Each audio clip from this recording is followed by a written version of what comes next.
Right now, Western military forces are launching strikes at the exact same time Saudi Arabia is pouring trillions into building futuristic megacities.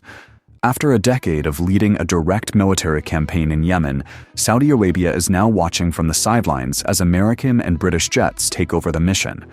To the outside world, it looks like years of delicate Middle Eastern diplomacy simply collapsed overnight, but the warning signs were building beneath a fragile truce for months. What began as a localized struggle has pulled in global powers and international trade routes. To understand why this escalation is happening now, we have to decode the hidden strategic logic and competing motives of the major players involved. The Houthi movement emerged as a marginalized group in northern Yemen. When the 2011 Arab Spring protests fractured the central government, they seized the opportunity to expand. By 2014, they captured the capital, Sana'a. Fearing a hostile group aligned with Iran on its border, Saudi Arabia launched a military intervention the following year, expecting a quick victory. Instead, the campaign became a grinding stalemate that flattened city blocks and devastated Yemen's infrastructure. Over years of fighting, the Houthis evolved. They upgraded from captured local firearms to sophisticated drone and missile systems. The global impact became clear in 2019. A coordinated strike hit Saudi oil facilities, temporarily knocking out nearly 5% of global oil production and proving the Houthis could strike far beyond their borders. Years of exhaustion eventually led to a 2022 United Nations truce. Cross-border attacks stopped, trade lines opened, and commercial flights resumed. But the truce only paused the violence without resolving the underlying political disputes. It left a heavily armed faction in control of the north, waiting for its next strategic opening. That opening arrived in October 2023. The outbreak of war between Israel and Hamas broke the regional status quo. The Houthis pivoted immediately, declaring solidarity with Gaza and targeting shipping linked to Israel. In a matter of weeks, they transformed themselves from a domestic militia into international actors.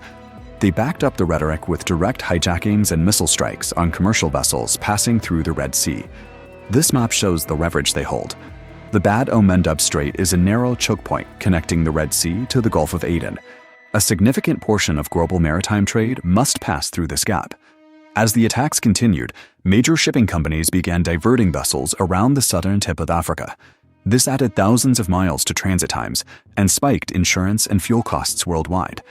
Meanwhile, Saudi Arabia's priorities have shifted. Crown Prince Mohammed bin Salman is focused on Vision 2030, a massive economic plan that requires international investment and regional stability. Missile alarms and regional tension threaten that investment, giving the Houthis immense leverage over Riyadh's economic future. For Iran, the situation provides significant regional influence. They can exert pressure on multiple adversaries simultaneously without committing conventional Iranian forces. This forces the United States and the UK to intervene with airstrikes to protect international supply chains, despite wanting to avoid another prolonged Middle Eastern conflict. Every actor in this crisis is operating with a different definition of victory, creating a strategic gridlock where diplomacy is increasingly difficult. What makes this situation so dangerous is that the US, the Saudis, the Houthis, and Iran all believe their actions are purely defensive. When every side frames its escalation as a reaction, the cycle becomes almost impossible to stop. Beyond the high-level strategy lies the human cost. A decade of war has left millions of Yemenis dependent on humanitarian aid that is now increasingly fragile. Ordinary families remain trapped in the crossfire of an international power struggle, with their access to food and medicine dictated by foreign strategic calculations. The crisis in Yemen shows how the traditional rules of military dominance are changing. Disrupting the global economy no longer requires a superpower's military. It only takes a stockpile of drones and control over a single geographic choke point.